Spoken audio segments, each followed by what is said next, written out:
సప్త శనివార వ్రతం 7 శనివారాల పూజ శ్రీ వెంకటేశ్వర స్వామి లేదా శనిదేవుని అనుగ్రహం కోసం శనిదోష నివారణకు ఆచరించే ఒక పవిత్రమైన వ్రతం. వరుసగా 7 శనివారాలు లేదా అమావాస్య తర్వాత వచ్చే శనివారం నాడు ఈ వ్రతాన్ని ప్రారంభించి పూజ అనేది చేయవలెను.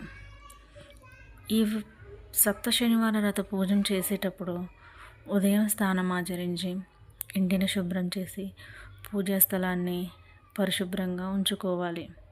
ఈ వ్రతం చేసేటప్పుడు శనీశ్వరుడి అనుగ్రహం కోసం ఏలినాటి శని, అర్ధాష్టమ శని వంటి దోషాల తీవ్రత తగ్గుతుంది. ఆర్థిక ప్రగతి, దీర్ఘకాలిక ఇబ్బందులు తొలగిపోయి ఐశ్వర్యం వస్తుంది. వృత్తి ఉద్యోగంలో ఎదురయ్యే ఆటంకాలు, నష్టాలు పోయి మంచి గుర్తింపు, అభివృద్ధి అనేది కలుగుతుంది. ఆరోగ్య సమస్యలు తొలగుతాయి. కుటుంబంలో అన్యోన్యత, సంతోషం పెరుగుతాయి. అనుకున్న పనులు నిర్విఘ్నంగా పూర్తి కావడానికి, కోరిన కోరికలు నెరవేరడానికి ఈ వ్రతం ఎంతో శక్తివంతమైనది. ఈ వ్రతం చేసేటప్పుడు మనం ముందుగా వెంకటేశ్వర స్వామి ఫోటోను మంచిగా అలంకరించి పిండి ప్రమిదలో బెల్లం,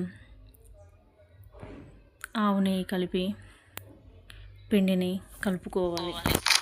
7 దీపాలు వెలిగించి 7 శనివారాలు కథను చదువుకుంటుండాలి. 7 శనివారాలు పూర్తయిన తరువాత 8వ శనివారం నాడు 8వ శనివారం వెంకటేశ్వర స్వామి దేవాలయాన్ని దర్శనం చేసుకోవడం లేదా ఇంటిలోనే విశేష పూజలు చేసి వ్రతాన్ని ముగించుకోవాలి. ఈ వీడియో మీకు నచ్చినట్టయితే లైక్ చేయండి, షేర్ చేయండి, కామెంట్ చేయండి.